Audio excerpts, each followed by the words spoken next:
പൊന്നമ്മ ബാബുവിന് 14 വയസ്സുള്ളപ്പോൾ ഒരു ജ്യോത്സ്യൻ അവരുടെ കൈ നോക്കി പറഞ്ഞു, ഒന്നല്ലെങ്കിൽ 18 വയസ്സാവുമ്പോൾ അല്ലെങ്കിൽ 28 വയസ്സാവുമ്പോൾ നീ വലിയൊരു പ്രശസ്തയാവും. അതെന്ത് കാരണം കൊണ്ടാവുമെന്ന് ആ ജ്യോത്സ്യൻ പറഞ്ഞില്ലെങ്കിൽ പോലും 28 വയസ്സായപ്പോൾ പൊന്നമ്മ ബാബു വലിയ പ്രശസ്തിയിലേക്ക് എത്തി, ഒരു സിനിമാ നടി എന്ന നിലയിൽ. ഇപ്പോൾ റൈഫിൾ ക്ലബിൻ്റെ പുതിയ വിശേഷങ്ങൾ പറയാൻ പൊന്നമ്മ ബാബുവാണ് ചേരുന്നത്. നമസ്കാരം ചേച്ചി. നമസ്കാരം നമസ്കാരം. അങ്ങനെ ഒരു ജ്യോത്സ്യൻ പ്രവചിച്ചിട്ടുണ്ടല്ലേ? ഞാനിങ്ങനെ അന്തം വിട്ടുപോയി, ഇതൊക്കെ നിങ്ങൾ എവിടുന്ന് എടുത്തു എന്നുള്ളത് സത്യമായ കാര്യമാണ്. ചെറുപ്പത്തിലെ അത് നമ്മുടെ മിസ് കുമാരിയുടെ ബ്രദർ വലിയ ആഗ്രഹമായിരുന്നു ഞാൻ സിനിമയിൽ. കാരണം പുള്ളിക്കാരൻ്റെ സിസ്റ്റർ നടിയായിരുന്നല്ലോ മിസ് കുമാരി. അപ്പം അതിന് ശേഷം ഞാൻ വരണമെന്ന് ആഗ്രഹിച്ചു. അതെ അതെ അതെ അതെ. അപ്പോൾ അന്നേരം ഒരു ജോലിസിനെ വിളിച്ചിങ്ങനെ എൻ്റെ കൈ നോക്കിച്ചപ്പോൾ പറഞ്ഞതാ, ഒന്നെങ്കിൽ ഞാൻ 14-15 വയസ്സിനുള്ളിൽ സിനിമയിൽ വരും, ഇല്ലെങ്കിൽ 27-28 വയസ്സിനുള്ളിൽ ഞാൻ സിനിമയിൽ വരും. കറക്റ്റ് ആയിരുന്നു കേട്ടോ എന്നാന്ന് പറഞ്ഞാലും. 27-28 വയസ്സിനുള്ളിലാണ് ഞാൻ സിനിമയിൽ വരുന്നത്. സത്യമായ കാര്യമാണ്. ഇപ്പം റൈഫിൾ ക്ലബ്ബാണ് ഏറ്റവും പുതിയ റിലീസ് സിനിമ.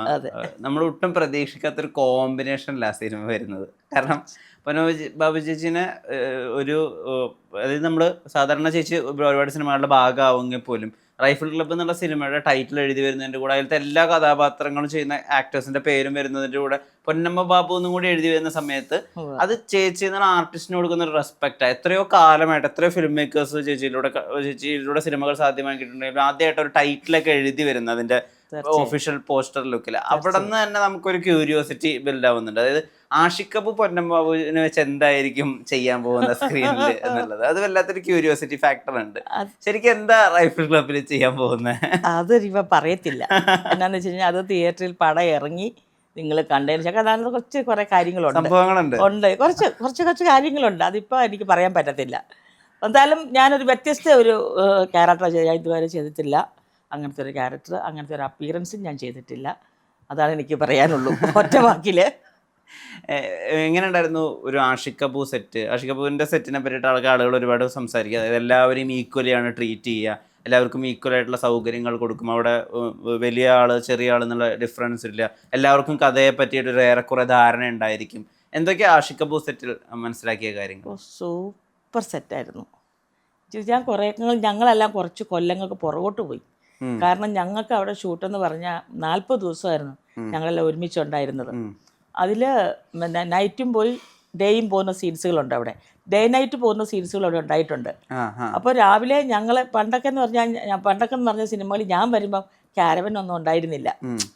ഞങ്ങളൊക്കെ സിനിമ ഷൂട്ടിങ് കഴിഞ്ഞ് മാറി ഇരുന്നൊരു കസേര ഇട്ടോ അല്ലെങ്കിൽ വീടിൻ്റെ തിണ്ണയിലെടുത്തിട്ടുണ്ട് അവിടേക്ക് ഇരുന്നൊക്കെ ഞങ്ങൾ സംസാരിച്ച്, ഞങ്ങൾ ഷൂട്ടിങ് ഇപ്പുറത്തോട്ട് ഇരുന്നാൽ ഞങ്ങൾ പരസ്പരം ഞങ്ങളുടെ വീട്ടിലെ വിശേഷങ്ങളും നമ്മുടെ മക്കളെ പറ്റിയും അവർ ഓരോ കാര്യങ്ങൾ നമ്മൾ സംസാരിക്കും. അപ്പോൾ ഒന്നും കൂടെ നമ്മൾ ഒരു എന്താ പറയുക, അവിടുന്ന് പിരിഞ്ഞു പോകുമ്പോൾ ഭയങ്കര വിഷമമായിരിക്കും. അത്ര ഒരു ബന്ധം വരും അവിടെ. ഇന്നത്തെ കാലഘട്ടത്തിൽ അങ്ങനെയില്ല. നമ്മൾ ആരെയും കാണുന്നില്ല. സെറ്റ് ചെല്ലുമ്പോൾ മാത്രം ഹായ് ഗുഡ് മോർണിംഗ്, എപ്പോൾ വന്നു, ആ ക്യാരവനിലായിരുന്നോ ചേച്ചി, ഏത് ക്യാരവൻ, അപ്പുറത്തെ ക്യാരവനിലായിരുന്നോ, അങ്ങനെ ഒരു സംസാരം മാത്രമേ ഉള്ളൂ. ആഷിഖ് കപൂർ സെറ്റ് എന്ന് പറഞ്ഞാൽ ഞങ്ങൾ 40 ദിവസം അവിടെ ഞങ്ങൾക്ക് അവിടെ ക്യാരവൻ അവിടെ കയറി വരാൻ പറ്റത്തില്ല. കാരണം ഒരു കുന്നിൻ്റെ മേളിലാണ് സെറ്റിട്ടിരിക്കുന്നത്. നമ്മുടെ മഞ്ഞുമൽ പ്രദേശ് ചെയ്ത അജയ് ശാലിശ്ശേരിയാണ് എൻ്റെ ആർട്ട് വർക്ക് ചെയ്തിരിക്കുന്നത്. അപ്പോൾ ഒരു വലിയൊരു സെറ്റപ്പിൽ ഉണ്ടാക്കി വെച്ചിരിക്കുന്നു. അപ്പോൾ അവിടെ ഞങ്ങൾക്ക് അവിടെ താമസിക്കാനും മേക്കപ്പ് ചെയ്യാനും ഓരോരോ ഭക്ഷണം കഴിക്കാനും എല്ലാവർക്കും അവിടെ ടെൻ്റ് അടിച്ചങ്ങ് ഇട്ടിട്ട് എല്ലാം AC ആക്കിയിരിക്കുക. ക്യാരവൻ്റെ വേറെ ഫെസിലിറ്റീസ് അവിടെ. അപ്പോൾ അതിനകത്ത് ആണുങ്ങളുടെ വിഭാഗം, പെണ്ണുങ്ങളുടെ വിഭാഗം, ആർട്ടിനൊരു വിഭാഗം, മേക്കപ്പിനൊരു വിഭാഗം, കോസ്റ്റ്യൂമിനൊരു വിഭാഗം, അങ്ങനെ അടിച്ചടിച്ച്. അപ്പോൾ അതിനകത്ത് ഞങ്ങൾക്ക് ലേഡീസിന് പിന്നെ കട്ടിലുണ്ട്, സോഫയുണ്ട്, ഞങ്ങൾക്ക് ഇരിക്കാം. ഞങ്ങൾക്ക് അവിടെ TV വെച്ചിട്ടുണ്ട്. ഞങ്ങൾക്ക് എല്ലാ സൗകര്യങ്ങളും ആ മുറിക്കകത്ത് ഒരുക്കിയിട്ടുണ്ട്. ഞങ്ങളെല്ലാം ഈ പല പല റൂമിലായാലും ഞങ്ങളെല്ലാം വന്നിരിക്കുന്നതല്ല ഒരിടത്താണ്. അപ്പം ഭക്ഷണം കഴിക്കുന്ന ഒരു സെൻറ്ററുണ്ട്. അവിടെ എല്ലാം കൂടെ ഞങ്ങൾ കുട്ടേട്ടന്, വാണി വിശ്വനാഥ്, ദർശന, ഉണ്ണിമായ, സുരഭി, ഞങ്ങളെല്ലാവരും, സുരേഷ് കൃഷ്ണ, റാഫി സാറ് എന്ന് വേണ്ട ഞങ്ങളവിടെ തകർത്ത് സത്യം പറഞ്ഞ. പക്ഷെ പിരിഞ്ഞു പോകുമ്പോൾ ഭയങ്കര വിഷമമായിരുന്നു. ആഷിഖിനെ സംബന്ധിച്ച് ആഷിഖ് ഇത്ര നല്ലൊരു മനുഷ്യനാണ്, ഇത്ര നല്ല ഡയറക്ടറാണ്. നമ്മളോടൊക്കെ കണ്ടാൽ തന്നെ ഭക്ഷണം കഴിച്ച ചേച്ചി ഗുഡ് മോർണിംഗ് പറഞ്ഞ് എന്താ നമ്മളെ കാണും, ചേച്ചി ഗുഡ് മോർണിംഗ്. അങ്ങനെ ഒരു നല്ലൊരു സെറ്റായിരുന്നു.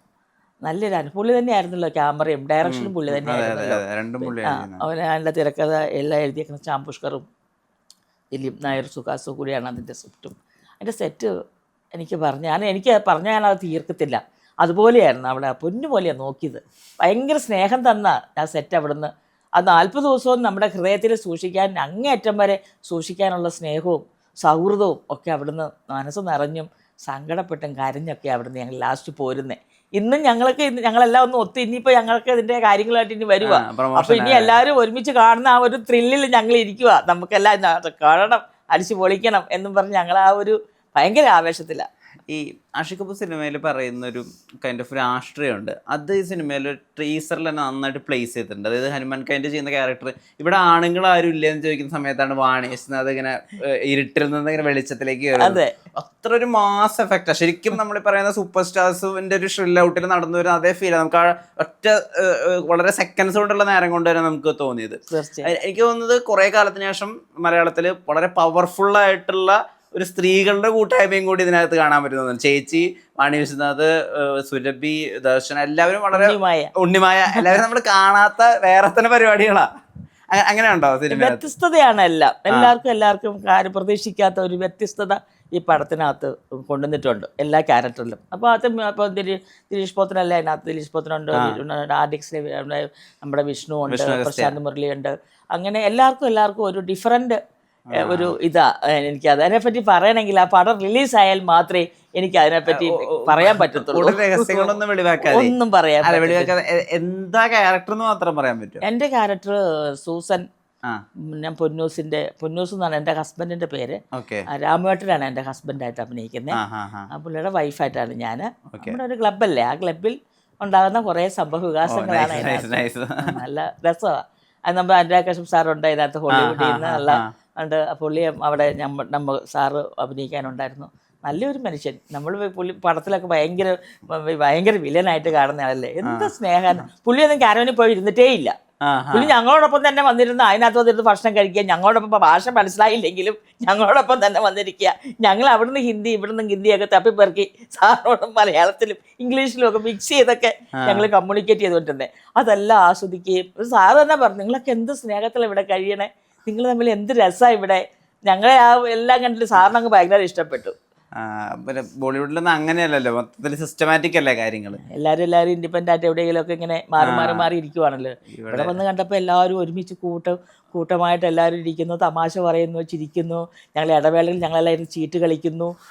ഓരോരുത്തരെ വിളിക്കുമ്പോൾ ഞങ്ങൾ അവിടെ നിന്ന് ഓടുന്നു. അങ്ങനെ രസമായിരുന്നു. ടുഗദർനെസ് ഉണ്ട്.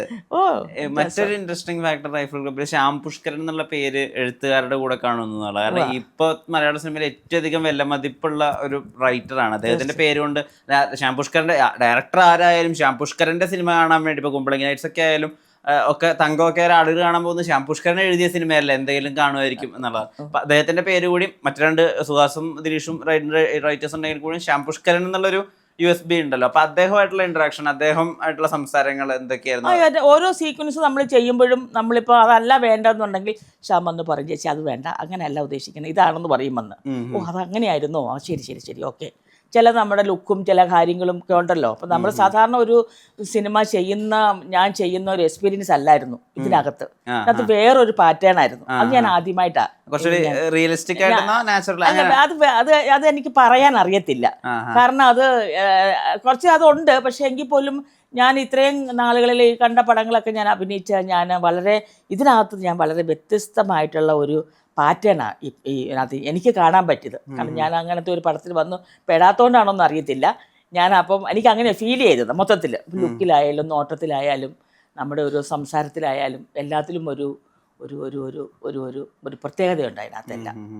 ഞാൻ മറ്റു സിനിമ സെറ്റുകളായിട്ട് കമ്പയർ ചെയ്യില്ല. പക്ഷെ ഇതിലെനിക്ക് തോന്നുന്നു ചേച്ചിക്ക് എന്താ ചെയ്യാൻ തോന്നുന്നത്, അങ്ങനെ ചെയ്യൂ, കുറേ കൂടി സ്വാതന്ത്ര്യമൊക്കെ തരുന്ന, അങ്ങനത്തെ ചേച്ചിനെ ഇതുവരെ കാണാത്ത രീതിയിലാണ് അവതരിപ്പിക്കുന്നത്, അതുകൊണ്ട് ചേച്ചി ഇഷ്ടത്തിന് ചെയ്തോളൂ, അങ്ങനത്തെ ഒരു സ്വാതന്ത്ര്യം കൂടി തരുന്ന കാര്യമുണ്ട്. തീർച്ചയായും ഉണ്ട്. പക്ഷെ എങ്കിൽ പോലും നമ്മൾ സാധാരണ നമ്മളൊരു എന്താ പറയുന്ന കുറച്ച് ഇളകി മറിഞ്ഞൊക്കെ ചെയ്യുന്ന ഒരു സംഭവമൊക്കെ ആയിട്ടില്ലായിരുന്നു. പക്ഷെ ഇതിനകത്ത് അങ്ങനെ അങ്ങനത്തെ ഒരു സംഭവമല്ല. അതാ ഞാൻ പറയുന്നത്. ഞാൻ വേറൊരു പാറ്റേണിൽ ഞാൻ അഭിനയിക്കുന്നത് ഞാൻ ആഷിഖ് കപൂറിൻ്റെ സിനിമയിൽ. എനിക്ക് ഒത്തിരി സന്തോഷമാണ്. കാരണം ആഷിഖ് കപൂറിൻ്റെ സിനിമയിൽ അഭിനയിക്കണമെന്ന് എനിക്ക് ഭയങ്കര ആഗ്രഹം ഉണ്ടായിരുന്ന ഒരാളാണ്. എനിക്ക് എന്നെ പടത്തോട്ട് വിളിച്ചപ്പോൾ എനിക്ക് ഒരുപാട് സന്തോഷം തോന്നി. എന്നെ ആഷിഖ് എന്നെ വിളിക്കുന്നത്. ഇപ്പം ആഷിഖ് പറഞ്ഞിട്ടാണെന്നും പറഞ്ഞാൽ എന്നെ ഒരു എന്നെ വിളിക്കുന്നത്. അപ്പോൾ അങ്ങനെ കണ്ടപ്പോൾ എന്നെ ചെന്ന് ഞങ്ങൾ സെറ്റ് ചെന്നു. അതുപോലെ ശ്യാം പുഷ്കറിൻ്റെ കാര്യം, ശ്യാം പുഷ്കർ നല്ല റൈറ്ററല്ലേ. ശ്യാം പുഷ്കർ എഴുതിയ സ്ക്രിപ്റ്റും കംപ്ലീറ്റ് എല്ലാം ഓൾറെഡി എല്ലാം ഹൗസ്ഫുള്ളായി ഓടിയ പടങ്ങളാണ് ശ്യാം പുഷ്കറിൻ്റെ സ്ക്രിപ്റ്റ്. അപ്പം ശ്യാം പുഷ്കറിൻ്റെ സ്ക്രിപ്റ്റൊക്കെ നല്ല രസമായിരുന്നു. ഈ സുരഭി ലക്ഷ്മിയും ചേച്ചിയും ഒരു സമയത്ത് സ്ഥിരമായിട്ട് ഈ മിനി സ്ക്രീൻ വേദികളിലും അതുപോലെ തന്നെ സിനിമകളിലായാലും കോമഡി നന്നായിട്ട് ഹാൻഡിൽ ചെയ്തിരുന്ന ഒരാളാണ്. നിങ്ങൾ ഈ ഒരുമിച്ച് കൂടുമ്പോൾ, അതായത് ഷോട്ട് കഴിഞ്ഞിട്ടുള്ള സമയങ്ങളിൽ നിങ്ങൾ ഒരുമിച്ച് കൂടുമ്പോൾ പിന്നെ മേളമായിരിക്കും. എൻ്റെ പൊന്നോ, സൂര്യയെ കൊണ്ട് ഒരു രക്ഷയില്ല. ഇപ്പോഴും ഗ്രൂപ്പിൽ ആക്റ്റീവായിട്ട് നിൽക്കുന്ന ഒരാളാണ് സുരഭി. ഓരോരുത്തരുടെ പോസ്റ്റ് വരുമ്പോഴത്തേക്കും ഓരോ കമൻറ്റാ. എൻ്റെ പോസ്റ്റ് വന്നപ്പോഴത്തേക്കും ഓ പൊന്നൂസിന് ക്ലോസോ ക്ലോസ് പോസ്റ്ററോ എന്നൊക്കെ പറഞ്ഞിട്ട് കമൻസ് വരുമ്പോൾ അതിനകത്ത് ഓരോരുത്തരുടെ ഇത്രയും അടിപൊളിയായിട്ടൊരു സെറ്റ്. സത്യം പറഞ്ഞ സുരഭിക്ക് ഭയങ്കര പങ്കാണ് അതിനകത്ത്. ചിരിച്ച് ഞങ്ങൾക്ക് സത്യം പറഞ്ഞ കിറി കൂട്ടാൻ നേരം ഉണ്ടായിട്ടുണ്ടായില്ല. ഞങ്ങൾക്ക് ഒരു ഗ്യാപ്പിലിരുന്ന് ഇപ്പോൾ ഭയങ്കര കോമഡി പറിച്ചില്ല സുരഭി. അതെല്ലാവരും ഉണ്ട് കൂട്ടുകാരുടെ. ഞങ്ങൾ ഓരോരുത്തർ വീട്ടിൽ പോയിച്ച് വരുമ്പോൾ ഗ്യാപ്പിൽ വീട്ടിൽ പോയിച്ച് വരുമ്പോൾ എന്തെങ്കിലുമൊക്കെ പലഹാരങ്ങൾ കൊണ്ടുവരുമല്ലോ. പിന്നെ പലഹാരം വെച്ചൊരു കഥയായി, പാട്ടായി, അവിടെ അത് ഭയങ്കര അടിപൊളിയായി. പിന്നെ ചിരിച്ച് പാടുക്കും. രസമായിരുന്നു. ഈ സെറ്റിനെ ലൈവാക്കി നിർത്തുക എന്ന് പറയുന്ന ഒരു കാര്യം കൂടി ഉണ്ട്. തീർച്ചയായും. അയ്യോ, അത് സുരഭി ആ കാര്യത്തിന് എനിക്ക് സുരഭി നേരത്തെ അറിയാം. പക്ഷെ സുരഭി ഇത്രയും ഒരു ആക്റ്റീവായ ഒരു ക്യാരക്ടറാണെന്ന് എനിക്ക് ഇത്ര അറിയത്തില്ലായിരുന്നു. എനിക്ക് അത്ര ഒരു അടുപ്പം സുരഭിയായിട്ട് ഉണ്ടായിരുന്നില്ല. പക്ഷെ ഇവിടെ വന്നതിന് ശേഷം എൻ്റെ സത്യം പറയാലോ, സുരഭി ഞങ്ങൾക്കൊരു ഭയങ്കര ഒരു ടൈം പാസ് ആയിരുന്നു. ഇത്രയും ദിവസങ്ങൾ പോയതൊന്നും അറിഞ്ഞില്ല. ഓരോ ദിവസം ഓരോ കോമഡി ആയിട്ട്.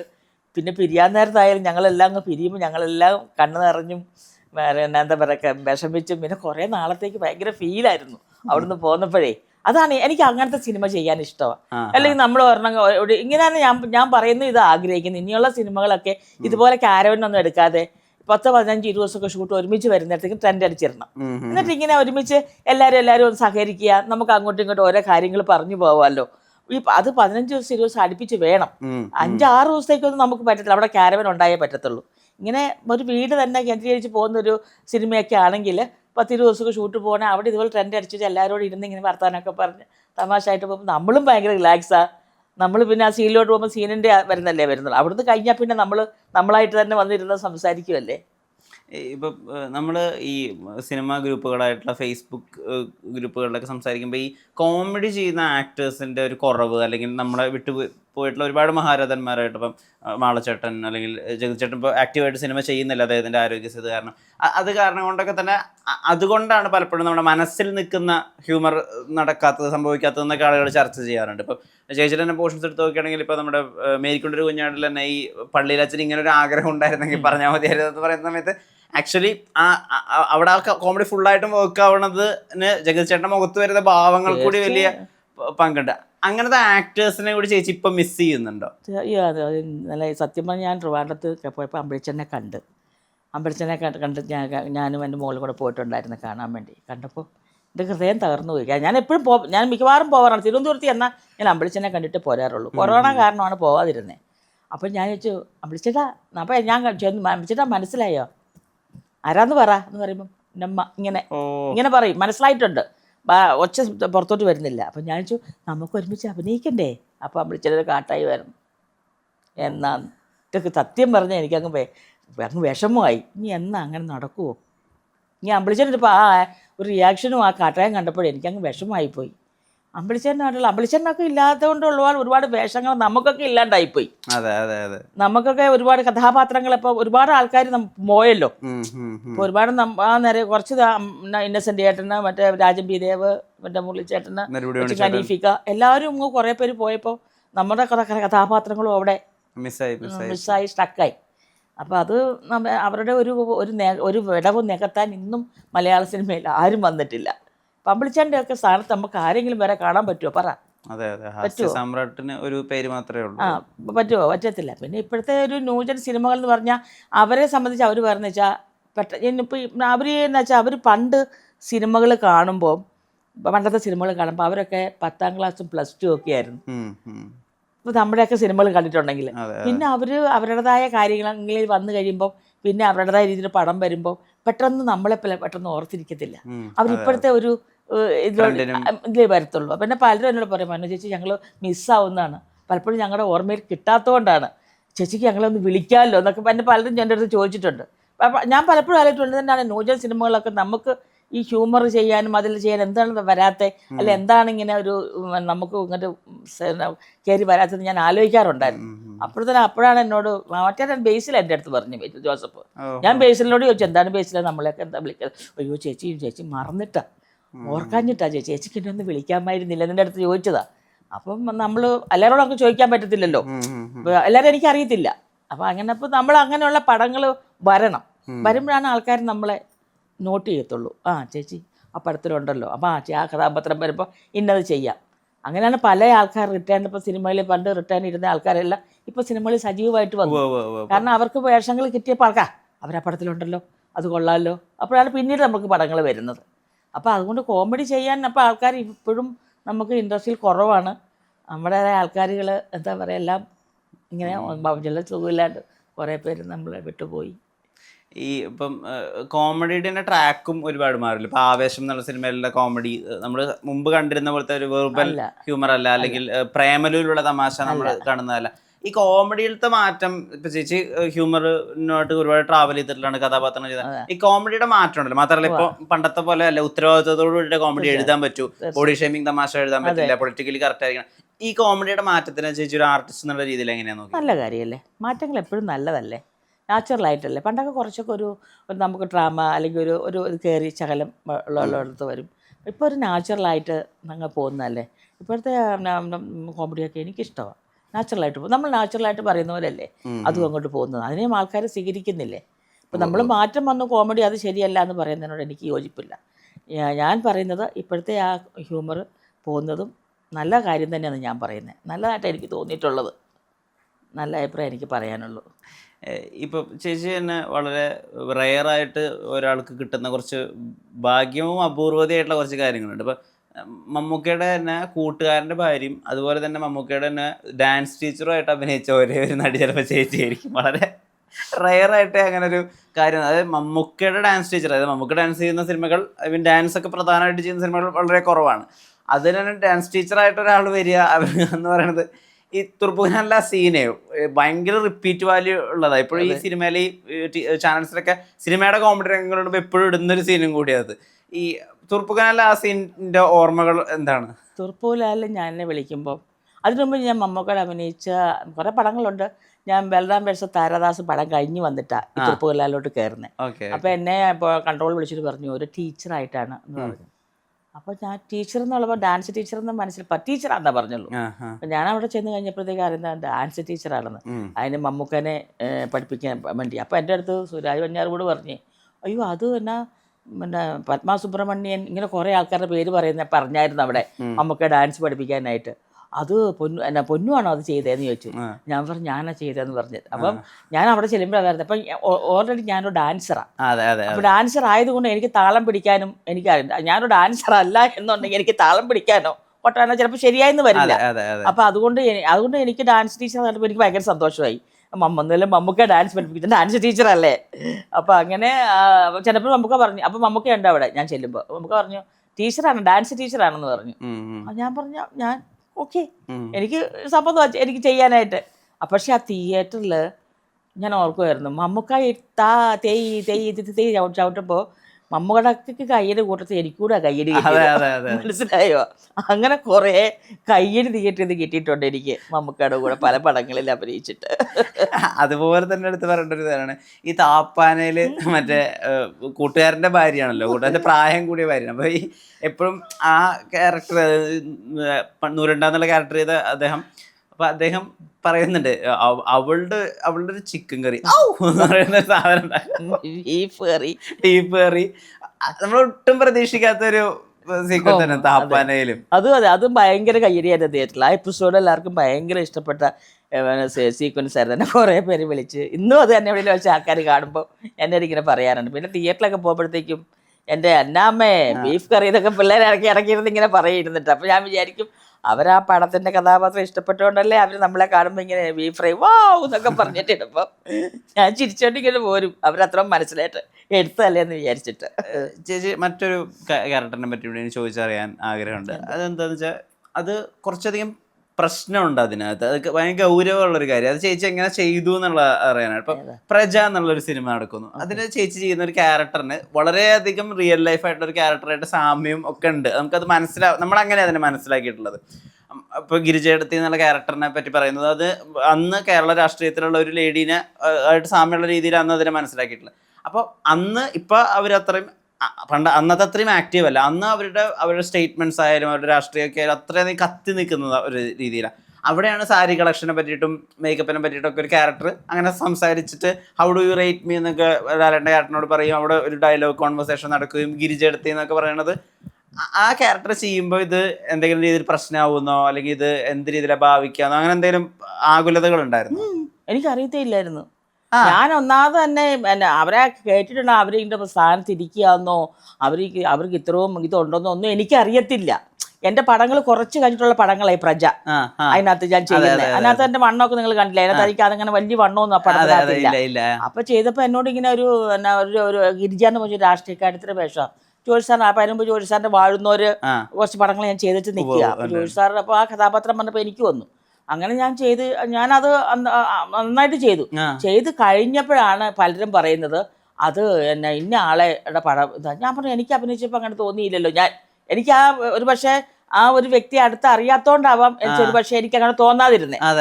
അപ്പൊ പലരും എൻ്റെ അടുത്ത് ചോദിച്ചു. അപ്പൊ പറയാൻ കാര്യം വെച്ചാൽ പടം ഇറങ്ങിയപ്പോൾ എന്നെ വെളുത്ത് പറഞ്ഞു, അതേ ഇറങ്ങി നടക്കുമ്പോൾ സൂക്ഷിച്ചോണം, വല്ല ഏറൊക്കെ കിട്ടും. എന്നോട് പറയുക ഏറൊക്കെ കിട്ടും, വല്ല മാന്തിപ്പറിക്കും, അതുകൊണ്ട് സൂക്ഷിച്ചൊക്കെ ഇറങ്ങി നടന്നോണം. ഞാൻ എന്നാ പ്രശ്നം, അത് ആരെയാ പറഞ്ഞിരിക്കുന്ന അറിയാവോ? ഞാൻ ഇല്ല, ആരെയാ അത് ഇന്നയാണ്. ഞാൻ പിന്നെ അത് അവരുടെ പേര് പറഞ്ഞിട്ടില്ലല്ലോ, അവരൊന്നും അല്ല, അത് ഗിരിജ എന്ന് പറഞ്ഞ കഥാപാത്രമാണ്.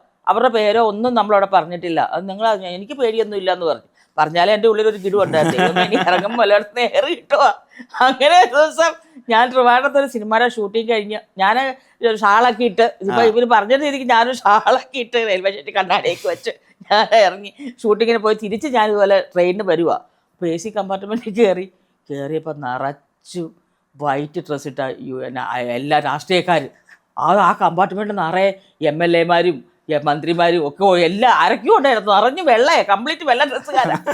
1-2 ആൾക്കാർ ലേഡീസ് മാത്രമേ ഉള്ളൂ. ഞാൻ കയറിയപ്പോൾ ഞാനിന്ന് കിടുങ്ങി. അപ്പോൾ ഞാൻ വന്നിരുന്നപ്പോൾ അവർക്ക് എന്നെ കണ്ട്, എന്നാലും ഞങ്ങളുടെ ചേച്ചി ഇങ്ങനെ ഞാൻ പറഞ്ഞ അയ്യോ അറിയത്തില്ല, എനിക്കറിയത്തില്ലായിരുന്നു. അവരായിരുന്നോ? ഞാൻ പറഞ്ഞു ഞാൻ ഗിരിജ എന്ന് പറഞ്ഞ ഒരാളെ ചെയ്തേ, അവരെ ഞാൻ ചെയ്തിട്ടില്ല. പക്ഷെ അതിൽ ഏറ്റവും രസം എന്ന് പറഞ്ഞാൽ അതിന് ശേഷം ഞാനും നമ്മുടെ റിമി ടോമിയുടെ ഒരു പ്രോഗ്രാം ഉണ്ട് 113 ഞാനും പത്മജയും കൂടെ ഞങ്ങൾ ഒരുമിച്ച് ഞങ്ങളൊരു ഷോയിൽ വന്ന് പത്മജ പറഞ്ഞു അവർ നന്നായിട്ട് അഭിനയിച്ചു. അത് അവർ അഭിനയിച്ചപ്പോൾ ഒരിക്കലും എനിക്ക് ഫീൽ ചെയ്തിട്ടില്ല. അവരവരുടെ കഥാപാത്രം അവർ നന്നായിട്ട് ചെയ്തു. അതാണ് അവര്. അത് അവരെ അതിന് പത്മജ മേളത്തിന് ഞാൻ മാനിക്കുക. ഞങ്ങൾ ഒരുമിച്ചൊരു ഷോ ചെയ്തപ്പോൾ അവർ പറഞ്ഞതാ പൊന്നമ്മ ബാബു ആ ക്യാരക്ടർ നന്നായിട്ട് ചെയ്തു. പക്ഷെ ആ ചെയ്തത് ഞാനല്ല. അവരെ ഏൽപ്പിച്ച കഥാപാത്രം അവർ നന്നായിട്ട് ചെയ്തു. ചെയ്ത കഥാപാത്രം ഞാനല്ല. പിന്നെ ഞാനെന്തിനാ അവരോട് വഴക്കടിക്കുന്നേ എന്നവർ പറഞ്ഞപ്പോൾ എനിക്ക് ഭയങ്കര സന്തോഷമായി. എനിക്കൊരു കലാകാരിയെ മനസ്സിലാക്കാന്ന് പറയുന്നത് തീർച്ചയായും. കാരണം അത് അവരങ്ങനെ എന്നെ പറഞ്ഞത്. അത് കേട്ടപ്പോൾ എനിക്ക് ഒരുപാട് സന്തോഷം തോന്നി. ഈ സീരിയലുകൾ ഒരു സമയത്ത് വളരെ ആക്റ്റീവായിട്ട് ചെയ്തിരുന്നല്ലോ, അതൊന്ന് കുറച്ചിട്ടുണ്ട്. അതെന്താ ശരിക്കും കാര്യം? സിനിമകൾ ചെയ്യാൻ നമ്മളെ അവരെയല്ല, നമ്മൾ സീരിയലുകാരെ പോയി നമ്മൾ കൊണ്ടുപോയിട്ട് എവിടെയെങ്കിലും കൊണ്ട് സീരിയൽ അഭിനയിച്ചു കഴിഞ്ഞാൽ നമ്മൾ ഈ സിനിമയുടെ അവരെ കൊണ്ട് മൊത്തത്തിൽ ഡേറ്റ് ക്ലാഷ് ആകും കംപ്ലീറ്റ്. പക്ഷെ അതിനിടയ്ക്ക് ഞാനിപ്പോൾ ഒരെണ്ണം ചെയ്തല്ലോ, സീ കേരളത്തിൽ 18 വർഷം കൂടി ഈ അടുത്തൊരു സീരിയൽ ചെയ്തു മിസ്സിസ് ഹിറ്റ്ലർ. സീ കേരളത്തിൽ നമ്പർ 1 സീരിയലായിരുന്നു. ഭയങ്കര റേറ്റിംഗ് ആയിരുന്നു. ഞാൻ ആ സീരിയൽ കാരണം ഞാൻ 8-10 മോട്ടിവേഷൻ ക്ലാസ്സിന് പോയിട്ടുണ്ട് ആ സീരിയൽ കാരണം. നല്ല അമ്മയായിരുന്നു അതിനകത്ത്. കുടുംബത്തിനെ എങ്ങനെ നന്നാക്കി കൊണ്ടുപോകാം, ഒരു കുടുംബമാണ് എങ്ങനെയാണ് അത് കൊണ്ടുപോകേണ്ടത്, അമ്മ എങ്ങനെ അതിൽ ഇടപെടണം, അമ്മ എന്ത് പറയണം എന്നുള്ള രീതിയിലുള്ള ഒരമ്മയായിരുന്നു. നല്ല അമ്മയായിരുന്നു. ആ അമ്മയെ പ്രേക്ഷകർ അങ്ങോട്ട് 2 കൈ അങ്ങ് നീട്ടി സ്വീകരിച്ചിട്ട് കോളേജും സ്കൂളും ഒക്കെ എന്നെ മോട്ടിവേഷന് വിളിക്കുക. കാരണം വന്നപ്പോഴും ഞാൻ വരുമ്പം തന്നെ അവർ പറഞ്ഞേ നമ്മുടെ പത്മാവതി അമ്മ എന്ന് പറയുമ്പോൾ പിള്ളേരെ ഭയങ്കര കയ്യടിയും. പിന്നെ നമ്മൾ പിന്നെ അവിടെ പറയുന്ന സീരിയലിലെ കഥയല്ല പിള്ളേരുടെ അടുത്ത് പറയുന്നത്. നമ്മൾ നമ്മുടെ മക്കളെ വളർത്തിയ കാര്യം എങ്ങനെയാണ് അത് അവരോട് പറയുന്നു. അവരത് സന്തോഷപൂർവ്വം കൈയടിക്കുന്നു. അങ്ങനെ പറഞ്ഞ കുറേ കോളേജ് സ്കൂളിൽ ഞാൻ പോയിട്ടുണ്ട് ആ സീരിയലുകാർ. നാടകത്തിൽ നിന്ന് തുടങ്ങി അവിടെ നിന്ന് ഒരുപാട് ജീവിതത്തെ കഷ്ടതകൾ അനുഭവിച്ചിട്ട് ഒപ്പം ഈ സിനിമയിൽ നിലനിൽക്കുക എന്നുള്ളൊരു കാര്യമുണ്ടല്ലോ, നമുക്ക് റോളുകൾ വരിക, നമ്മളെ ഓർക്കുക. പിന്നെ ഫിലിമിലായിരുന്നു ഒന്ന് ഷൂട്ട് ചെയ്തിരുന്നത്, അതുകൊണ്ടൊരു ആർട്ടിസ്റ്റിനോട് അച്ചടക്കമുണ്ട്, ഡിസിപ്ലിൻ ഉണ്ട്, നമ്മൾ ആളുകളായിട്ട് സൂക്ഷിക്കേണ്ട ബന്ധങ്ങളുടെ ഊഷ്മളത ഉണ്ട്. ഈ ഇപ്പോഴത്തെ ജനറേഷൻ അല്ലെങ്കിൽ ഇപ്പോൾ യങ് ആയിട്ടുള്ള ആളുകൾക്ക് ചെറിയ ചെറിയ പ്രശ്നങ്ങൾ വരുമ്പോൾ പോലും അവർ ചിലപ്പോൾ ജീവിതം അവസാനിപ്പിച്ചൊക്കെ കളയും. അതായത് എങ്ങനെയാണ് പ്രശ്നങ്ങളെ ഹാൻഡിൽ ചെയ്യേണ്ടതെന്ന് അറിയാത്തത്. അത് ആൺകുട്ടികളായാലും പെൺകുട്ടികളായാലും പ്രശ്നങ്ങൾ എങ്ങനെയാണ് കുട്ടികൾ ഹാൻഡിൽ ചെയ്യേണ്ടത് ഒന്ന് പറഞ്ഞേ, മോട്ടിവേഷൻ സ്പീക്കർ പോലെ.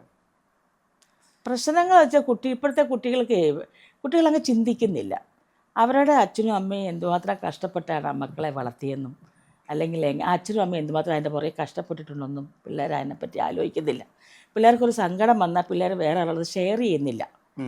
ഒരു സങ്കടം മനസ്സിലുണ്ടെങ്കിൽ അത് അടുത്തറിയാവുന്ന ആൾക്കാരുടെ അടുത്തൊന്ന് ഷെയർ ചെയ്യണം. അപ്പോൾ ഷെയർ ചെയ്യുന്ന ആൾക്കാർ ആ കുട്ടീനെ അത് പറഞ്ഞ് മനസ്സിലാക്കണം. അത് മനസ്സിലാക്കി അതിൻ്റെ ആ മനസ്സിൽ എന്താണ് അതിനെ വിചാരിച്ചിരിക്കുന്നത് അത് മാറ്റിയെടുക്കാൻ ശ്രമിക്കണം. ഞാനതാ പറയുന്നത്. കുട്ടികൾക്ക് അത് അങ്ങോട്ട് ഷെയർ ചെയ്യാത്തതുകൊണ്ട് വരുന്ന കാര്യങ്ങളാണ്. കുട്ടികൾ തന്നെ സ്വന്തമായിട്ടങ്ങ് തീരുമാനിച്ച് പെട്ടെന്ന് ഇടിവിടാൻ തീരുമാനിക്കുക. അപ്പോൾ അതിനുള്ളൊരു സംബന്ധം നടക്കും. കുഞ്ഞുങ്ങൾ വിചാരിക്കേണ്ട തന്നെ കുഞ്ഞുങ്ങളെ അവരുടെ അച്ഛനും അമ്മയും ആ അച്ഛൻ ഒരു കുഞ്ഞുണ്ടായി, അത് ജനിച്ച് അതിൻ്റെ കൈയാണോ കാലാണോ വളർന്നു നോക്കി ഒരു അച്ഛനമ്മ ഒരു കുട്ടിയെ വളർത്തുന്നത്. ഇത്രയും കഷ്ടപ്പെട്ട് LKG മുതൽ പഠിപ്പിച്ച് ഡിഗ്രി ആക്കി കഴിയുമ്പോഴാക്കി ഏതെങ്കിലും ഒരു റിലേഷൻ ചെന്ന് പെടുകയും അത് പെട്ടെന്ന് അതല്ലാതെ തന്നെ വേറെ അച്ഛനൊരു വഴക്ക് പറഞ്ഞു, അമ്മയൊരു വഴക്ക് പറഞ്ഞു, ഉടനെ എന്തെങ്കിലും അപ്പം തന്നെ കുട്ടികൾ അങ്ങോട്ട് അങ്ങ് മനസ്സുകൊണ്ട് മാറുക. അതല്ല എന്തെങ്കിലും പ്രയാസം വരുമ്പോൾ എൻ്റെ അമ്മ എന്നെ അങ്ങനെ പറഞ്ഞു, അല്ല എന്നെ അവൻ അങ്ങനെ പറഞ്ഞു എന്ന് പറയും. പിന്നെ അവർ മക്കളെ അങ്ങനെ വിചാരിക്കരുത്. അത് അമ്മ പറയുന്നത് അമ്മ പറയുന്ന നീ നന്നാവാൻ വേണ്ടിയിട്ട്, അല്ലെങ്കിൽ നീ മനസ്സിലാക്കാൻ വേണ്ടി പറയുന്നതാണ്. ഇന്ന കാരണങ്ങളുണ്ട്, ഇന്ന കാര്യങ്ങളുണ്ടെന്ന് ആ കുട്ടിയെ പറഞ്ഞ് ബോധ്യപ്പെടുത്തിയാൽ നല്ല പോസിറ്റീവായിട്ടുള്ള വാക്കുകൾ കൊടുക്കുക. നെഗറ്റീവുകൾ ഉള്ളിൽ കൊടുക്കാതെ നല്ല പോസിറ്റീവുള്ള നല്ലത് കൊടുക്കുക. അപ്പോൾ ആ കുഞ്ഞുങ്ങളൊക്കെ നല്ലതായിട്ട് വരും. ഈ ഹ്യൂമർ ചെയ്യാൻ വേണ്ടിയിട്ട് നമുക്ക് ഏറ്റവും അധികം പ്രധാനമായിട്ട് വേണമെന്ന് ചേച്ചി വിചാരിക്കുന്നത് എന്താണ്? ടൈമിംഗ് ആണോ, അതോ ഇപ്പോൾ നമ്മൾ ഒബ്സർവേഷൻ ഉണ്ടല്ലോ, നമ്മുടെ ചുറ്റുമുള്ള കുട്ടികളെയൊക്കെ ഒബ്സർവ് ചെയ്യുക, അല്ലെങ്കിൽ നമ്മൾ കണ്ടിട്ടുള്ള രസകരമായിട്ടുള്ള ക്യാരക്ടേഴ്സ്, ജീവിതത്തിലെ ക്യാരക്ടേഴ്സ് ഉണ്ട്, അവരെ ഒബ്സർവ് ചെയ്യുക. എന്താ ഹ്യൂമർ ചെയ്യാൻ വേണ്ടി ഒരു ആർട്ടിസ്റ്റിന് ഏറ്റവും പ്രധാനമായിട്ട് വേണ്ടത്? അല്ല, ടൈമിംഗ് ആണ്. നമ്മുടെ കൂടെ നിൽക്കുന്ന ആർട്ടിസ്റ്റുകളെ വെച്ചിട്ടുള്ള ഒരു ടൈമിങ്ങും ഡയലോഗ് പ്രസൻറ്റേഷൻ്റെ രീതി ഇതെല്ലാം ഒരേ മോഡലിൽ കോമഡി പറഞ്ഞ വാർത്ത വായിക്കുന്ന പോലെ ഇരിക്കുകയല്ലേ, അതിനൊരു മോഡുലേഷൻ ഇല്ലേ, ഉണ്ടല്ലോ. ആ മോഡുലേഷൻ പിന്നെ കൂടെ നിൽക്കുന്ന ആർട്ടിസ്റ്റും കൂടെ നമുക്ക് കിട്ടുവാണെങ്കിൽ രസമായിരിക്കും. ഇപ്പോൾ ഞാനും അമ്പളിച്ചേട്ടൻ്റെ കൂടെ നമ്മൾ കിട്ടിച്ച് ഇതപ്പോൾ അമ്പളിച്ചേട്ടൻ എന്ന് പറഞ്ഞാൽ ഈ റിഹേഴ്സലിൽ കാണിക്കുന്ന ആയിരിക്കില്ല ടേക്ക് കാണിക്കുന്നത്, എല്ലാം മറിഞ്ഞിരിഞ്ഞാൽ കാണിക്കത്തുള്ളൂ. പക്ഷെ അതിനോടൊപ്പം നമ്മളൊന്ന് കടപിടിച്ച് നിൽക്കാന്ന് പറഞ്ഞാൽ ചില്ലറ കാര്യമല്ല. പക്ഷെ പല സീക്വൻസ് ഞാൻ അമ്പളിച്ചേട്ടൻ മുന്നേ കയറിപ്പോയിട്ടുണ്ട്. പക്ഷെ അപ്പോഴൊക്കെ അമ്പളിച്ചേട്ടൻ പറയുന്നത് എന്നാണെന്നറിയാവോ, ഈ സീൻ പൊന്നമ്മ കൊണ്ടുപോയി, പൊന്നമ്മ നന്നായിട്ടുണ്ട്, പൊന്നമ്മ പല കൺമിഷി എന്ന പടത്തിനകത്ത് എന്നെ അമ്പളിച്ചേട്ടൻ തള്ളി സ്വിമ്മിങ് പൂളിൽ ഇടുന്നുണ്ട്. അതിനകത്ത് ഞാൻ നീന്തി കയറി വരുമ്പോൾ ഇവർക്ക് നീന്താനും അറിയാവോ എന്ന് ചോദിക്കുന്നിടത്ത് കയറി വന്നു കഴിഞ്ഞപ്പോൾ പറഞ്ഞറിയാം ഈ സീൻ പൊന്നമ്മ കൊണ്ടുപോയി എന്നാണ് പറഞ്ഞു. അതുപോലെ പിന്നെ മയിലാട്ടത്തിനകത്ത് ഞാൻ അമ്പളിച്ചേട്ടൻ ഞാനോട് തമ്മിൽ ഒരു സീക്വൻസ് ഉണ്ട്. അതിനകത്ത് അമ്പളിച്ചേട്ടൻ അമ്പളിച്ചേട്ടൻ പറയുന്ന ഈ സീൻ പൊന്നമ്മ കൊണ്ടുപോയി എന്ന് പറയും. അത് പല സീക്വൻസും നമുക്ക് പഠിച്ചു. നമ്മൾ എങ്ങനെയാണ് അമ്പളിച്ചേട്ടൻ ചെയ്യാൻ പോകണം, അമ്പളിച്ചേട്ടനെ എങ്ങനെ ഇതിൻ്റെ മേളിൽ നമുക്ക് കൊണ്ടുവരാൻ പറ്റും, നമ്മളവിടെ നിന്ന് ചിന്തിക്കുക. അപ്പം നമ്മളവിടെ ചെയ്യും. ഈ പോക്കിരാജല്ലേ ഈ മറ്റേ മന്ത്രി മരിച്ചതിന് ശേഷം സാരി തപ്പാൻ പോകുന്ന പരിപാടി, അതിൽ കുറച്ച് സത്യമുണ്ട്. കാരണം ഇപ്പോൾ അങ്ങനത്തെ വലിയ മരണങ്ങൾ നടന്നിട്ടുള്ള വീടുകളിൽ ഈ പറഞ്ഞ പോലെ അവർ സാരി നോക്കാനും ഇതിനു വേണ്ടിയിട്ട് അവർ റിയൽ ലൈഫിൽ അത് നടന്നിട്ടുള്ള കാര്യങ്ങളുണ്ട്. ആ സീൻ എങ്ങനെയാ ഉദയകൃഷ്ണൻ എക്സ്പ്ലെയിൻ ചെയ്തിട്ടുണ്ടായിരുന്നത്? ഉദയൻ സത്യം പറഞ്ഞാൽ അതിന് മുന്നേ വേറൊരു സീനായി എടുത്തത്, നമ്മളെ ക്ലൈമാക്സ് പോർഷനായി എടുത്തത് ആദ്യം. അത് കഴിഞ്ഞിട്ടാണ് ഈ സീക്വൻസിലോട്ട് വരുന്നത്. അന്നേരമാണ് വന്നിട്ട് പറഞ്ഞത് സ്ക്രിപ്റ്റ് കൊണ്ട് ഡയലോഗ് വായിച്ചപ്പോൾ ഈ പുള്ളി സത്യം പറഞ്ഞാൽ മരിച്ചു എന്ന് വിചാരിച്ചിട്ടാണ് വന്ന് ഇങ്ങനെ പറഞ്ഞത്. അപ്പോൾ ഇതാണെന്ന് പറഞ്ഞു എൻ്റെ അടുത്ത്. അപ്പോൾ ആ സീൻ നല്ല രസം. കാരണം ആ സീൻ ഞാനൊരു മെഡിക്കൽ ഷോപ്പിൽ ചെന്നപ്പോൾ ആ പെണ്ണ എന്നെ കണ്ടപാടെ ഒരു ചിരി, ഭയങ്കര ചിരി. അപ്പോൾ അതിപ്പോൾ കണ്ടതേ ഉള്ളൂ ആ സീക്വൻസ് കണ്ടപ്പോൾ ഞാൻ എന്നെ കാണുന്നത് എന്ന് പറഞ്ഞാലേ ആ സീൻ എഴുതി വെച്ചപ്പോൾ ഞാൻ തന്നെ നോക്കി, ഇത് കരഞ്ഞ് ഡയലോഗ് എണ്ണിപ്പറഞ്ഞ് ഇതിങ്ങനെ കാര്യങ്ങൾ പറയുക, അതിനിടയ്ക്ക് ഹസ്ബൻഡ് എഴുന്നേൽക്കുന്നു, ഇങ്ങനെ ചത്തില്ലേ എന്ന് ചോദിക്കുന്നു, മനുഷ്യനെ വെറുതെ കൊതിപ്പിച്ച് എന്നൊക്കെ പറഞ്ഞിട്ട് നമ്മൾ ചെയ്യുന്ന സീക്വൻസ്. പക്ഷെ അതൊക്കെ തിയേറ്ററിൽ ഭയങ്കര കയ്യടി. അവർ സുരാജ് വെഞ്ഞാറും കൂടെ ഉണ്ടേ, ആദ്യം മുതൽ അവസാനം വരെ നമ്മളൊക്കെ അഭിനയിച്ചിട്ട് കയ്യടി പൊന്നമ്മ ബാബു കൊണ്ടുപോയി. ആ സിനിമയില് എനിക്ക് ഭയങ്കര കയ്യടിയായിരുന്നു. ആ പോഷൻ ഭയങ്കര കയ്യടിയായിരുന്നു. ഇപ്പം അമ്മ എന്നുള്ള സംഘടനയുമായിട്ട് ചേച്ചി എത്രയോ കാലമായിട്ട് ട്രാവൽ ചെയ്യുന്നു. അമ്മ എന്നുള്ള സംഘടന സഹയാത്ര ചെയ്യുകയാണ്. അപ്പം അമ്മ എന്നുള്ള സംഘടനയെ പറ്റിയിട്ട് ആളുകൾക്ക് പല രീതിയിലുള്ള അഭിപ്രായ പ്രകടനങ്ങളും അല്ലെങ്കിൽ അഭിപ്രായ ഭിന്നതകളൊക്കെ ഉണ്ട്. എപ്പോഴും ഈ അമ്മ എന്നുള്ള സംഘടന എന്തുകൊണ്ടാണ് മലയാള സിനിമയിൽ പ്രസക്തമാവുന്നതെന്നാണ് ചേച്ചി വിചാരിക്കുന്നത്? അമ്മ എന്ന് പറയുന്ന സംഘടന താരങ്ങളുടെ സംഘടനയല്ലേ. താരങ്ങളുടെ സംഘടന ആകുമ്പം എല്ലാവരും ഉറ്റുനോക്കുന്നത് താരപരിവേഷമുണ്ട് ആ സംഘടനയ്ക്ക്. ഇതാകുമ്പോൾ എല്ലാവരും അറിയുന്ന ഒരാളാണ്. അപ്പോൾ അതിനകത്ത് എന്തെങ്കിലും സംഭവിച്ചാൽ അതാണ് വാർത്തകൾക്ക് വലിയ പ്രാധാന്യം കിട്ടുന്നത്. മനസ്സിലായോ? അമ്മ എന്ന സംഘടന അന്നും ഇന്നും ഞാനിപ്പം 30 വർഷത്തോളം അടുക്കുന്നു ഞാൻ സിനിമയിൽ വന്നിട്ട്. അതിനകത്ത് ഒരു 29 ചേർന്ന് ഒരു കൊല്ലം കഴിഞ്ഞപ്പോൾ തന്നെ ഞാൻ മെമ്പർഷിപ്പ് എടുത്ത ആളാണ്. അന്ന് ഇത്ര വലിയ എമൗണ്ട് ഒന്നും ഇല്ല. അപ്പം അന്ന് ഇന്നസെൻ്റ് അല്ല ടി പി മാധവൻ ചേട്ടനായിരുന്നു അന്നുണ്ടായിരുന്നു. ആ സമയത്ത് എടുത്ത മെമ്പർഷിപ്പ്. അന്ന് തൊട്ട് ഇന്ന് വരെ ഞങ്ങളുടെ അമ്മയ്ക്കുള്ളിൽ നല്ല ഐക്യവും നല്ല സ്നേഹവും പരസ്പരം ഒരു വിശ്വാസവും അതുപോലെ തന്നെ ഞങ്ങൾ പിന്നെ അതിനകത്തുള്ള ഓരോ കാര്യങ്ങൾ മൊത്തമായിട്ട് ഞങ്ങളെല്ലാം കൂടെ ആലോചിച്ച് ഒരിക്കലും ഓരോ വ്യക്തികൾക്കൊന്നും സ്വന്തമായി ഒരു തീരുമാനം എടുക്കാൻ പറ്റത്തില്ല. ഇതൊക്കെ മൊത്തമായിട്ട് എല്ലാവരും ഇരുന്ന് ആലോചിച്ചെടുക്കുന്ന തീരുമാനങ്ങളാണ്. ഒരു വ്യക്തിക്കൊന്നും സ്വന്തമായിട്ട് അത് ചെയ്തെന്ന് പറയാൻ പറ്റത്തില്ല. അത് മൊത്തം ആലോചിച്ച് എല്ലാവരും കൈയടിച്ച് പാസ്സാക്കി മാത്രമേ അവിടെ ഓരോ കാര്യങ്ങൾ നടക്കത്തുള്ളൂ. അങ്ങനെയാണ്.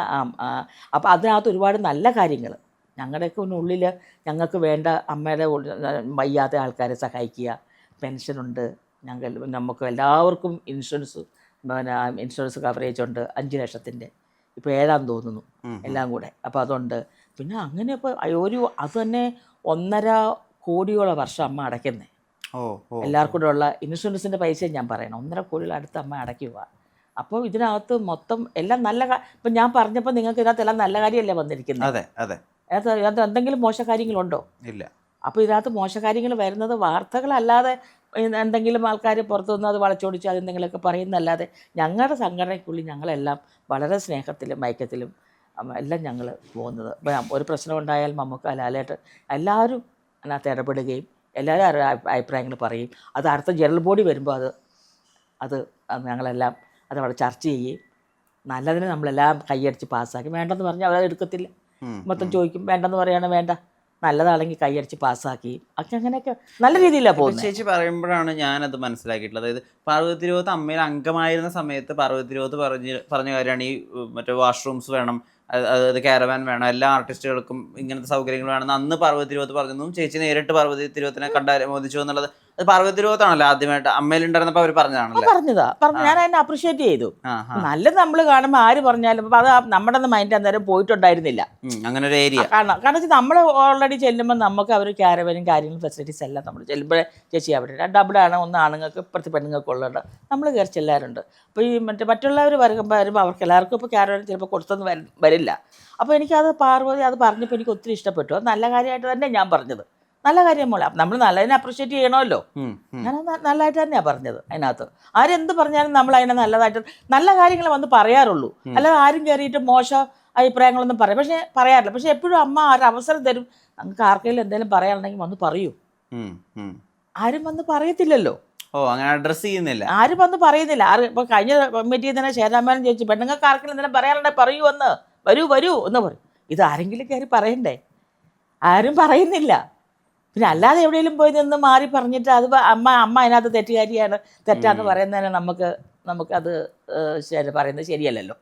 അത് അമ്മ ഒരു അവസരം നമ്മൾ ഇതിനകത്തൊരു സംഘടന എന്ന് പറയുന്നത് ഞങ്ങളുടെ ഒരു കുടുംബം. ഇത് ഞങ്ങളുടെ ഒരു കുടുംബമാണ്, ഞങ്ങളുടെ ഒരു തറവാടെന്ന് പറയുന്ന പോലെ ഞങ്ങളുടെ കുടുംബമാണിത് അമ്മ സംഘടന എന്ന് പറയുന്നത്. അതിനകത്ത് ഞങ്ങളെല്ലാം സഹോദരന്മാരും ഞങ്ങളുടെ അമ്മയും അമ്മമാരും ഞങ്ങളുടെ സഹോദരിമാരുമാണ് ആ സംഘടനക്കുള്ളിൽ നിൽക്കുന്നത്. അപ്പം ഞങ്ങളിൽ ആരെങ്കിലും തൊട്ടാൽ ഞങ്ങൾക്കെല്ലാം വേദനിക്കും. മനസ്സിലായോ? ഞങ്ങൾക്ക് ആരെങ്കിലും തൊട്ടാൽ ഞങ്ങൾക്ക് വേദനിക്കും. അപ്പോൾ എനിക്ക് വേദനിക്കും. ഞാൻ അതിനെ പ്രതിഷേധിക്കുകയും ചെയ്യും. എനിക്ക് പറയാനുള്ളത് ഞാൻ പറയുകയും ചെയ്യും. അപ്പോൾ അതാണ്. അപ്പോൾ അതുപോലെ ഞങ്ങൾ കൊണ്ടുപോകുന്ന ഒരു നമ്മളൊരു കുടുംബം. ഇപ്പോൾ നമ്മുടെ ഒരു കുടുംബത്ത് എവിടെ ഇഷ്യൂ ഇല്ലാത്ത എല്ലായിടത്തും ഇല്ലേ?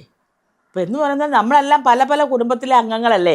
അപ്പോൾ ഇതെല്ലാം ഒത്തുകൂടുമ്പോൾ ചിലപ്പോൾ ഒരു അഭിപ്രായ വ്യത്യാസം അങ്ങോട്ടും ഇങ്ങോട്ടും ഉണ്ടാവുമെങ്കിലും അത് അവിടെ തന്നെ അതിൻ്റെ ഉള്ളിൽ തീരും.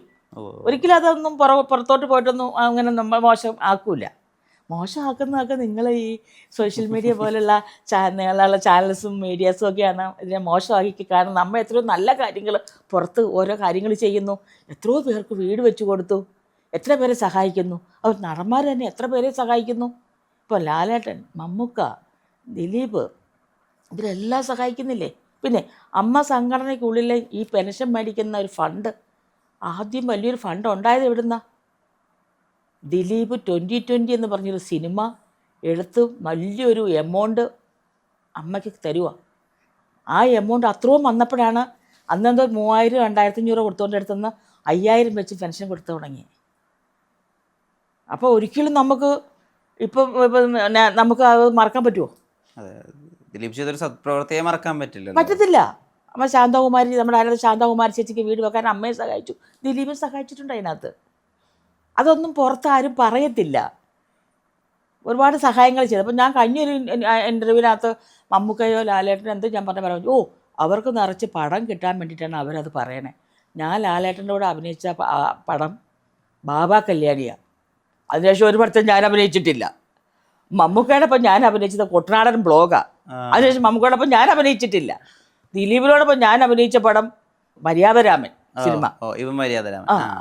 അതിനുശേഷം അഭിനയിച്ചു കേട്ടോ. മറ്റേ നമ്മുടെ പിന്നെ എസ്രപുരം ജാക്കുണ്ടായിരുന്നു ഞാൻ. അതിനുശേഷം ഞാൻ ഒരു പടവും ചെയ്തിട്ടില്ല. അപ്പം നമ്മൾ പടം കിട്ടാൻ വേണ്ടി പറയുന്നൊന്നുമല്ല, നമ്മുടെ സഹപ്രവർത്തകരെ അറിയാവുന്നതുകൊണ്ടാണ് നമ്മൾ പറയുന്നത്. ഇതാണ് സുഹൃത്തുക്കളെ സത്യം.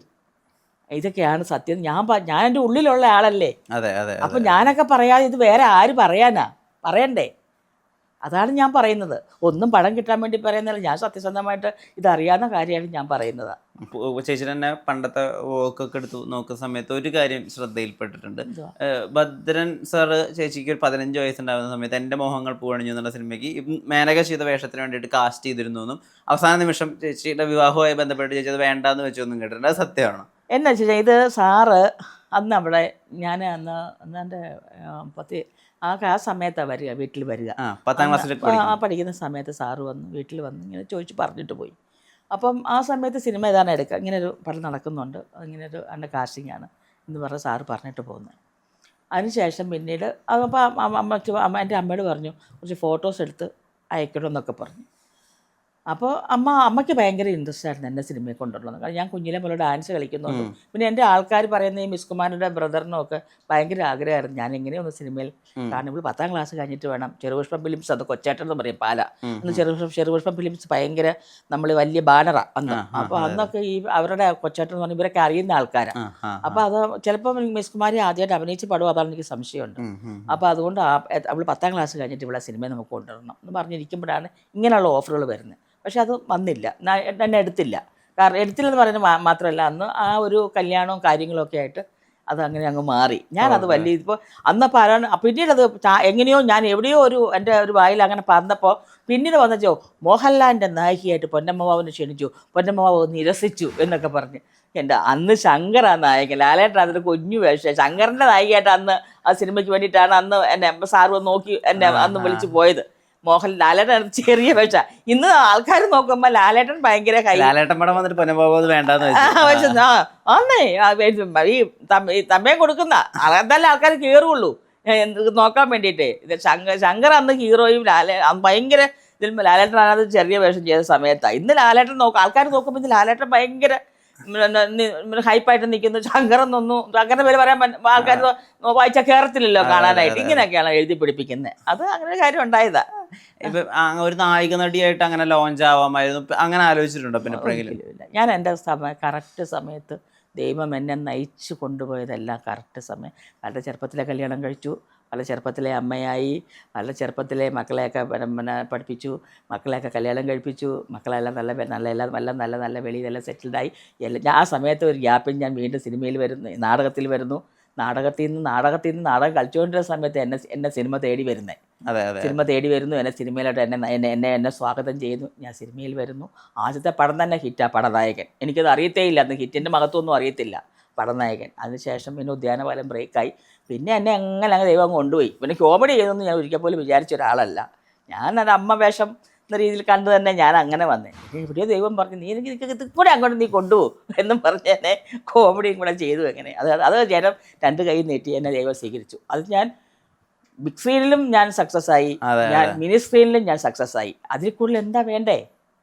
ഇതിൽ കൂടുതൽ എന്ത് വേണ്ട തരണ്ട എനിക്ക് പറ. കറക്റ്റായി അതിലെനിക്ക് ഒരിക്കലും എനിക്ക് അങ്ങനെ ഒരു വന്നില്ലല്ലോ ഞാൻ ആ സമയം ഒന്നും ഒരിക്കലും ഉണ്ടായില്ല. അതെല്ലാം കറക്റ്റ് സമയം ഞാൻ വന്നത്, എല്ലാം മറ്റേ ദാസൻ വിജയനോട് പറഞ്ഞ പോലെ എല്ലാത്തിനും അതിൻ്റെതായ സമയമുണ്ടല്ലോ. മകൾ സംവിധാന രംഗത്തേക്ക് കൂടി കടക്കുന്നു. വേൾപൂൾ എന്ന സിനിമ കൽക്കട്ട ഫിലിം ഫെസ്റ്റിവലിൽ പ്രീമിയർ ചെയ്തിട്ടുണ്ട്. വലിയ അഭിപ്രായങ്ങളുണ്ട് ആ സിനിമയ്ക്ക്. എന്താ അതിൻ്റെ വിശേഷങ്ങൾ? മോള് അവിടെ ഓസ്ട്രേലിയയിലാണ് സെറ്റിൽഡ്. അവൾക്ക് 3 മക്കളുണ്ട്. ഹസ്ബൻഡ് പിന്നെ വീടാണ് ഇപ്പോൾ നിങ്ങളിപ്പോൾ ഇൻ്റർവ്യൂ എടുക്കുന്ന വീട്. മോള് അവിടെ റീജിയണൽ ഓഫീസറായിട്ടാണ് വർക്ക് ചെയ്യുന്നത്. അവിടെ അതിനിടയ്ക്ക് അവളവിടെ കോഴ്സ് 4 വർഷം അവിടെ കോഴ്സ് പഠിച്ചു. അവിടെ പഠിച്ചതിന് ശേഷം അവളും അവളുടെ ഹസ്ബൻഡും കൂടെയാണ് പ്രൊഡ്യൂസ് ചെയ്തത്, വേൾപൂൾ എന്നും പറഞ്ഞിട്ട്.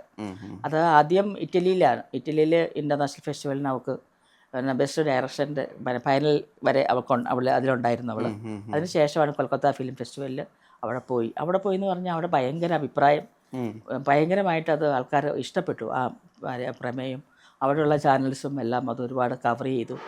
അതുപോലെ പത്രങ്ങളായാലും എല്ലാം നല്ല വാർത്തകൾ വന്നു. അതൊന്നും നമ്മൾ പ്രതീക്ഷിക്കാത്ത കാര്യങ്ങളാണ്. അവൾ സത്യം പറഞ്ഞ ഇതൊരു ഫെസ്റ്റിവലിന് അയക്കാനോ ഒരു ഫെസ്റ്റിവലിന് വേണ്ടി എടുത്തതോ അല്ല.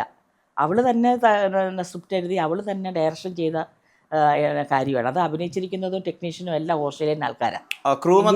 ഇംഗ്ലീഷ് ഷോർട്ട് ഫിലിമാണ്, ഷോർട്ട് മൂവിയാണ്, ഹോളിവുഡ് ഷോർട്ട് മൂവിയാണ്.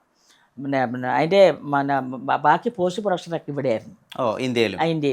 ലിജു പ്രഭാകർ കളറിങ്, നമ്മുടെ ഏകലവ എഡിറ്റിങ്, അങ്ങനെ പുതിയ ആൾക്കാരെ വെച്ച് മ്യൂസിക്കൊക്കെ ചെയ്യിപ്പിച്ച് അങ്ങനെ ഇവിടെ കൊണ്ടുവന്ന് ചെയ്തു. ഇവിടെ ചെയ്തിട്ട് നമ്മളൊരു പ്രിവ്യൂ വെച്ചായിരുന്നു എറണാകുളത്ത് ശ്യാംതറിൻ്റെ സ്റ്റുഡിയോയിൽ.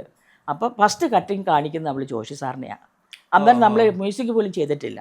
ജോഷി സാറിനെ കൊണ്ടുപോയി കാണിക്കുന്നു. അപ്പോൾ ജോഷി സാർ ഭയങ്കരമായിട്ട് അവളെ അപ്രിഷ്യേറ്റ് ചെയ്തു. എന്നിട്ട് പറഞ്ഞു ഇത് നീ ഇത് ഇന്ത്യൻ പടമാക്കി കളയരുത്, ഇതൊരു ഹോളിവുഡ് മൂവി പോലെ എനിക്ക് ഫീൽ ചെയ്തിട്ടുണ്ടെന്ന് പറഞ്ഞ് അവളെ ഭയങ്കരമായിട്ട് അപ്രിഷ്യേറ്റ് ചെയ്തു. അതിനുശേഷം പിന്നെ നമ്മൾ പ്രിവ്യൂ വെച്ചപ്പോൾ സിബി സാറ്, നമ്മുടെ പത്മകുമാർ, നമ്മുടെ സോഹൻലാൽ, നമ്മുടെ അനീഷ് അൻവർ, നമ്മുടെ ഡയറക്ടർ വിഭാഗത്തിൽ കുറച്ച് ആൾക്കാരെ, നമ്മുടെ റൈറ്റർ അഭിലാഷ് പിള്ള, അങ്ങനെ കുറച്ച് ആൾക്കാരെ മാത്രം വെച്ചിട്ട് ഞാനൊരു പ്രിവ്യൂ ചെയ്തു. അപ്പം ആ സമയത്ത് ഭയങ്കര ഹൈപ്പ് കിട്ടിയെങ്കിലും നമ്മളത് പുറത്തോട്ട് വലുതായിട്ട് കൊണ്ടുവന്നില്ലായിരുന്നു. കാരണം ഓൾറെഡി നമ്മളിത് റിലീസ് ചെയ്തിട്ടില്ല. ഓൾറെഡി ഇത് ഫെസ്റ്റിവൽ റണ്ണിങ് ആയതുകൊണ്ട് നമ്മളത് റിലീസ് ചെയ്തിട്ടില്ല. റിലീസ് ചെയ്തതിന് ശേഷം നമ്മളത് മീഡിയ മൊത്തം പറയാം എന്ന് വിചാരിച്ചിട്ടാണ് നമ്മൾ പിന്നെ ആരെയും അറിയിക്കാതിരുന്നത്. കാരണം മോടെ തന്നെ ഒരു ഇൻ്റർവ്യൂസിലെ പലരും ചോദിച്ചപ്പോൾ ഞാൻ അവരോട് പറഞ്ഞത് അവൾക്കും അത് താല്പര്യമില്ല. അവൾ പറഞ്ഞാൽ വെച്ചാൽ അത് റിലീസ് ചെയ്തിട്ട് ഞാനത് ഇൻ്റർവ്യൂസ് കൊടുക്കാം എന്ന് വിചാരിച്ചിട്ടാണ്